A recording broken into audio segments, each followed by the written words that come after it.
ओम क्रीं महाकाल्यै नमः। शुभं मस्तु सर्वजगतां परहितनिरता भवन्तु भूतगणा दोषा प्रयन्तु शान्ति सर्वत्र सुखिं भवतु लोकाः। नमस्कार दर्शक बंधु, जय जगन्नाथ। मु ज्योतिर्वेद वास्तुवेद डॉक्टर शिवस सकड़ी रत्न आज आपण मानक स्वागत जनाऊँगी आज सप्तांग। दर्शक बंधु, आज भाद्र मास सिंह 24 दिन सेप्टेम्बर 11 तारिख रही गुरुवार बृहस्पति बार नैसर्गिक शुभग्रह बा बेनिफिक प्लानेट ऑफ यूनिवर्स जदि कई था से होती बृहस्पति आउ शुक्र। आज हूँ बृहस्पति बार गुरुवार कृष्णपक्ष चतुर्थी तिथि रही दिन 12:46 पर्यंत नक्षत्र रोचंती अश्विनी नामी नक्षत्र दिन 1:58 पर्यंत चंद्रमा आज मेष राशि रोचंती अहोरात्र ध्रुव जोग रोचंती बाळव करण रोचंती रव्यांश रचंती आपणकर 23 अंश 56 कला 40 विकला पर्यंत जोगिनी आज गरुड़ासनी रूप से नैऋत्य कोण रे अर्थात दक्षिण पश्चिम रे अवस्थान करथिबारु सम्मुख जोगिनी से दिग आपण यात्रा करंतु नाही। दिन 12:48 पर बाराही रूप से दक्षिण दिगरे सम्मुख जोगिनी अवस्थान करेंगे, तेणु आपण से दिगक मध्य यात्रा करंतु नाही।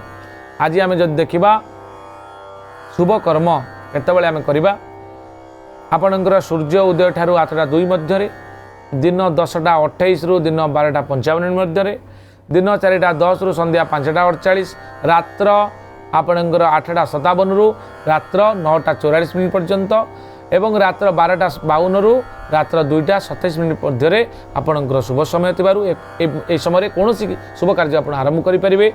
चंद्र शुद्धि रोचे आपणकर मिथुन कर्कट तुला बिछा और कुंभ राशि घात चंद्र रोचे मेष राशि घात बार रोचे तुला और कुंभ राशि राहु काल रोचंती दिन 1:13 रु दिन 2:45 पर्यंत काल बेला और बार बेला एक समय भोगौंती दिन 2:45 रु संध्या 5:48 पर्यंत काल रात्रि रोचंती रात्र 11:42 रु रात्र 1:10 पर्यंत काल रात्रि रोचंती।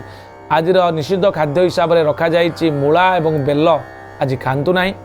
कौन पिला जदि आपण परिवार आज जन्मग्रहण करुच्ची ताले तार अश्विनी नामनी नक्षत्र मेष राशि 1/1 तार देवगण प्राप्त हे। चरे हर्षकार चु चरे एकार चे चरे ओकार चो एवं ल ए अक्षर आप नामकरण करूँ देखिए पिलाटीर निश्चित भाव में मंगल हेब। एवं आउ एक विषय अच्छी आज जदि पिलाटी दिन 1:58 पर जन्मग्रहण करुच्ची 2/1 अर्थात दिजा नक्षत्र हेब से मेष राशि रु नक्षत्र परिवर्तन हो। दिजा नक्षत्र मेष राशि नरगण लरे हर्षिकार लु लरे हर्षिकार ली लरे एकार ले लरे ओ कार लो अक्षर आप पिलाटीर आद्य नाम बा प्रथम लेटर रु आरंभ करें। गुरुवार थिबारु पिलाटी ज्ञानी धार्मिक समाज कल्याणकारी हेब न्यायपूर्ण हेब। प्रथम करी कन्याटीए जदि आज आपण परिवार रे ऋतुवती होउचंती ताले दिन 1:58 पर 10 मास गंडदोष थिबारु स्वर्ण पीत वस्त्र दान करी कौनसी एक ग्रह विप्र बा दैवज्ञ ब्राह्मण बा ज्योतिर्विद परामर्श को पाथय करी आगु बढ़ंतु। रजत चक्र रे कामातुरा जोग अछि। आज मेष राशि ठारू मीन राशि पर्यंत जदि आम देखा कौन रही प्रभाव जहाँकि चंद्रकुंडली अनुसार आमको एठारे वर्णना करने को पड़ी। अर्थात आमर जो मेष राशि रे चंद्रकुंडली बा मुनसारी अनुसार कौन घटो आभूषण प्राप्ति सम्यक राशिफल।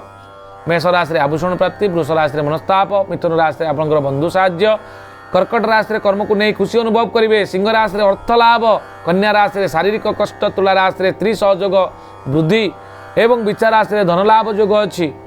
धनु राशि आपणकर जो ऋण करिसेंती आपण तार तागिद आपण को मिल पारे बा ऋणग्रस्त चिंता बढ़ी पारे। आपणकर मकर राशि विफलता, कुंभ राशि आपणकर सुसंवाद प्राप्ति, मीन राशि मुंड व्यथा। ये थिला संपूर्ण सूचना। दर्शक बंधु, आज गुरुवार आपण ईशान्य कोण अर्थात पूर्व उत्तर को मुँह करेंगे 45 डिग्री को हलदिया वस्त्र परिधान करी घी दीपटे जाली अंटा को सीधा रखी जप करंतु ओम ब्रूंग बृहस्पतये नमः 108 थर जप करंतु। देखिए निश्चित भाव आज दिन आपको पॉजिटिव फील कराइब। आज दर्शक बंधु पुणी देखा आसंता काली आज सप्तांग। नमस्कार, जय जगन्नाथ।